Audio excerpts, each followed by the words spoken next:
Hello everyone and welcome to this Making Positive Moves webinar. This is a how-to guide for using the Making Positive Moves Toolkit in practice. The aims of the session are for you to learn how to use the toolkit in practice, to consider how to adapt the toolkit to each person's individual needs, to answer some commonly asked questions about using the toolkit, and to find out where to access additional resources and help when using the toolkit. So the Making Positive Moves Toolkit was developed at the end of a 3-year NIHR-funded research study. The research aimed to find out how to support adults with learning disabilities to live in the community after moving under the Transforming Care programme. In the research study, we interviewed 22 adults with learning disabilities that had been discharged from mental health hospitals. If you have not already done so, we would recommend that you watch the 6-minute YouTube animation video about the research and our findings. This can be found at the link provided, but also by following the QR code or visiting our website, www.makingpositivemoves.org. There is a section on the toolkit on the website, and within that you'll find a link to the animation. In the animation, we describe the findings from the research.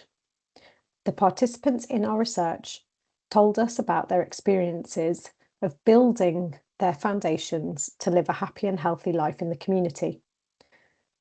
From their interviews, we were able to create a model which helped to identify 4 key foundations that are needed to support somebody to live their best life. Participants told us that if they could build their foundations to be strong and repair any cracks in their foundations, this helped them to stay in their homes after discharge and reduce the need for readmission into hospital. The 4 key foundations were feeling safe in my relationships, making my own choices, belonging, keeping busy, and feeling happy with who I am. Once we'd developed the model from the research findings, we wanted to create some resources that could be used to take this model and support other adults with learning disabilities moving out of hospital. We started some co-production workshops where we met with adults with learning disabilities that had had hospital experience, some of our participants from Making Positive Moves, families, carers, support networks, health and social care professionals, advocates, and anyone else that's involved in supporting somebody to move out of hospital. Those co-production workshops led to the development of this toolkit. You can find out more about the workshops on our website. We have a blog section, and there's also some information in the introduction to the toolkit. So, moving on to using the toolkit. Before you start, there are some important things to consider. If you go to our website, you can download a print and digital version of the toolkit. We would suggest that you look at the questions within the toolkit before starting to support someone to complete it. And consider the following things. Is the person able to participate in completing the questions?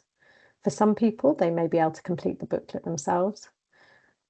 For many others, they would need support to complete the booklet. And other people may need significant adaptations to the questions in order for them to participate in completing them. If you already use adapted communication for the person, think about using signing, photos, picture cards, talking mats, and other communication aids and devices when completing the toolkit with them. Once you've thought about how to involve the person in completing the questions, it's important to consider whether they feel emotionally ready to start having the conversations included in the toolkit. For some people, talking about these things may be difficult, especially if they've recently been discharged or you're using the toolkit as part of discharge planning. Talk to the person about where they would like to begin with the toolkit and let them know that none of it is compulsory, that they're free to participate in any parts they wish, but to also leave sections and complete them later. If it doesn't feel the right time to start using the toolkit directly with the person, some of the resources for using the toolkit with a network may be a helpful place to start. We're going to be adding these resources to our website. and particularly for adults with more complex needs where they're unable to participate in completing the toolkit, we will be adding an additional set of questions that can be used. So please visit our website to access these resources, www.makingpositivemoves.org. So on to looking at the toolkit. In the introduction to the toolkit, we describe how it's divided into 5 key sections. Our co-production workshop team told us that the sections needed to be based around the model. So there's one for each foundation and a final section for living my best life. In the introduction, we let people know that it may be helpful for people to understand more about their life experiences and their story linked to hospital admission. For some people, they may feel ready to share these stories, and for others, they may need more time or they may never want to share these stories. If the person doesn't feel able to talk about these things or is unable to tell you the stories about their experiences, it's really important that you gather this information for yourselves as a network and that you understand what's happened to the person and what may help to make them feel safe, valued, and happy in their life now. People who took part in our research told us that difficult life experiences can affect how safe they feel in relationships, how confident they feel about making decisions, and how they feel about themselves. If the person does feel able to share their story, we've included some tips about ways they might want to do this at the introduction to the toolkit. Once you're ready to get started on completing the toolkit, we remind you at the beginning to support the person to put as much information as they can in their answers to their questions, because this is the information you need to think about how to strengthen their foundations. And we also remind people that there are some extra pages at the back of the booklet if they run out of space for their answers. The introduction to the toolkit talks you through the structure, and I'm going to show you that in a moment. But it also makes some suggestions about how it's completed. It may be that the person wants to complete the toolkit with you, but there may be some sections they want to complete with other people in their support network. It's important to be flexible to the choices that they make around this. Remind the person that they don't need to complete all of the toolkit in one go. They can do one section at a time or one question at a time. They can take breaks whenever they need to, and it can be completed over a number of weeks. The toolkit is also really helpful as a way to review the strength of somebody's foundations. It may be useful to do this once you've created an action plan, but it might also be useful to do this when things in the person's life change, whether that's another move, a change to their support needs, or a change in their level of confidence about making decisions in their own life. All of these things could be a useful time to revisit the toolkit and re-rate the strength of somebody's foundations. So just a reminder of some important things to think about when completing the toolkit. It doesn't need to be completed in the order provided. It's important to think about the timing of the questions based on the person's current life experiences. It may be better to start with a later section if conversations about safety feel too difficult for the person at the current time. And if you're beginning in another section, it's still important for the support network to be thinking about how we help the person to feel safe as they progress through this journey. It can be really useful to talk to other people that know the person well when you're wanting to understand what might help them to feel safe. So moving on to showing you the structure of the toolkit. Each foundation is structured in exactly the same way. So we're going to use feeling safe in my relationships as our example of how the foundations work. In each foundation, you'll find an About This Foundation section, which tells you what our participants told us about what might be important for this foundation. And then you'll move on to some key questions. So for each foundation, you'll find some important questions to ask the person and space for them to write or draw their thoughts on the facing page. We've given some ideas about how to be creative, suggesting that you use photographs. You could also use videos or other ways of collating this information. Each page has a separate set of questions, and it's important to think about the topics on each individual page. The questions about feeling safe at home and your support at home may be ones the person wants to complete with somebody else that isn't directly involved in their care and support, because it may feel difficult to be honest about their feelings about things if it's the person that's providing the care. This could be a good one to complete with a friend or family member, or with one of their health and social care professionals. Once you've completed the key questions, there's an opportunity to go on and rate the foundation. This looks the same for each of the foundations. So there will be 3 to 4 questions about how strong is my foundation. The person's given the opportunity to choose green, amber, or red for their rating scale. And it's really important that you then support them to write down the information that helps us to understand what's working well for the person and what needs to change. The what needs to change column will feed directly into the action plan. Once they've rated their foundations, we move on to creating an action plan. So the information from the what needs to change boxes comes directly into the first box on the action plan.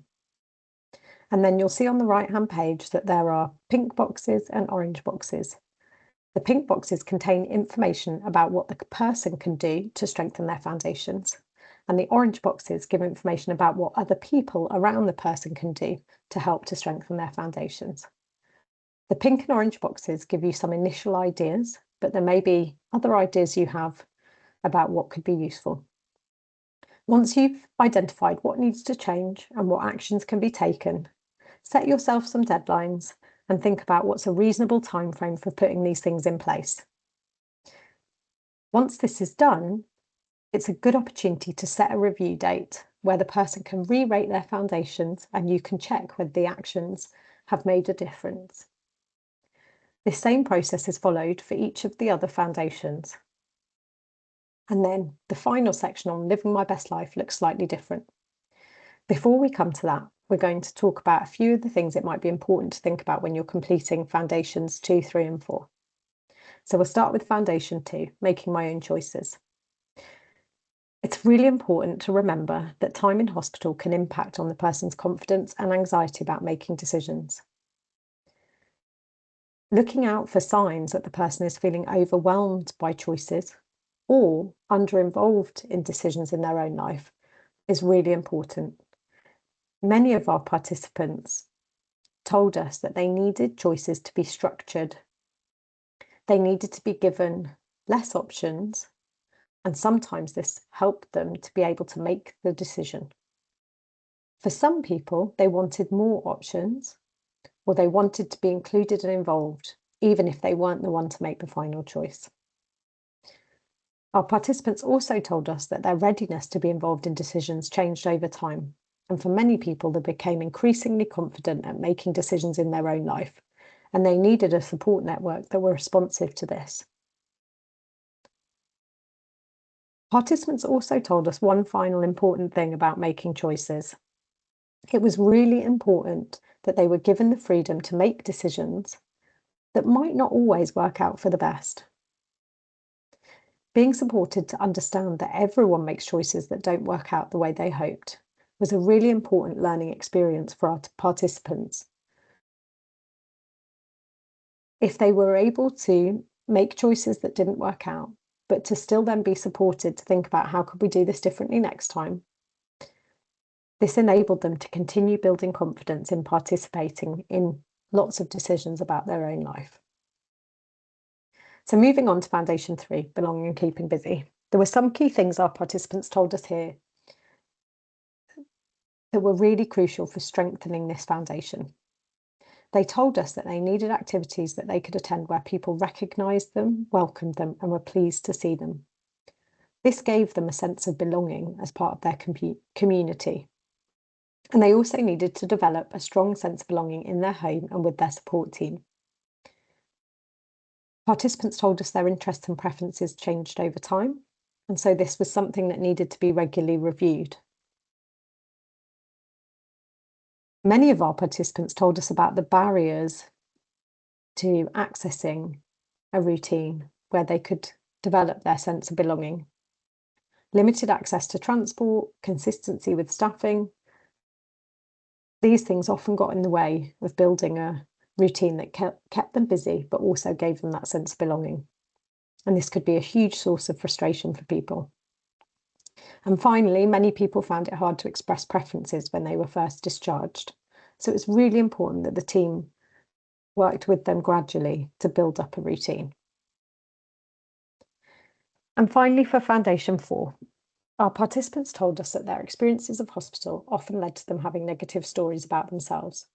Once they were discharged, it was the people around them that could help them to believe in a more positive story.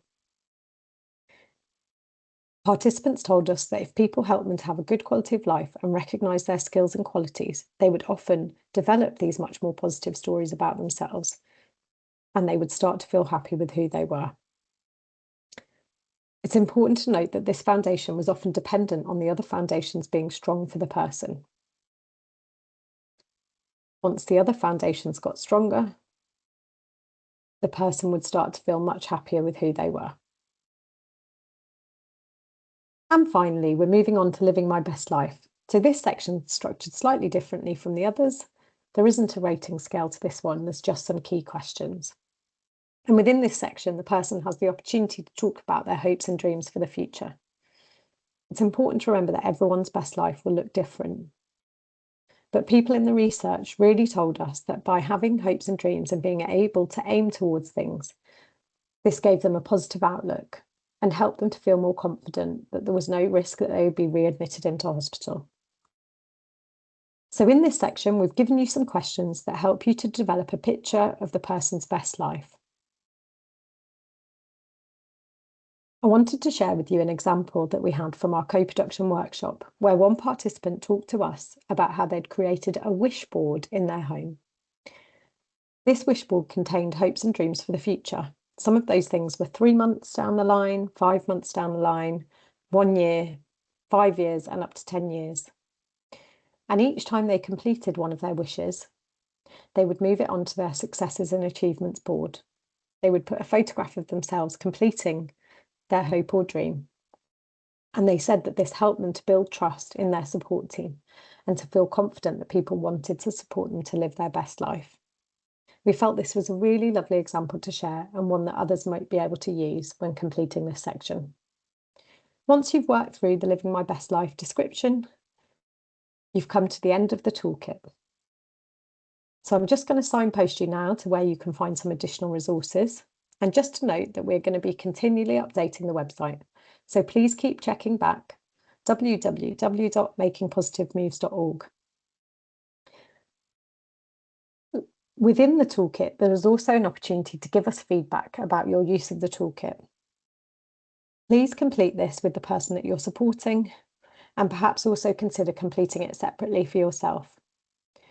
It would be great for us to understand if there are any things that need to change within the toolkit. We're hoping to continue developing it as a resource. And just to say, there are many other resources that are also helpful for supporting people when they're being discharged from hospital. And our website will gradually contain links to those things. We're at the end of our webinar today. Just wanted to point out that our Making Positive Moves email address is on screen now. So if you want to contact us for any additional support, please do reach out. Thank you for joining the webinar, and we hope you enjoy using the toolkit.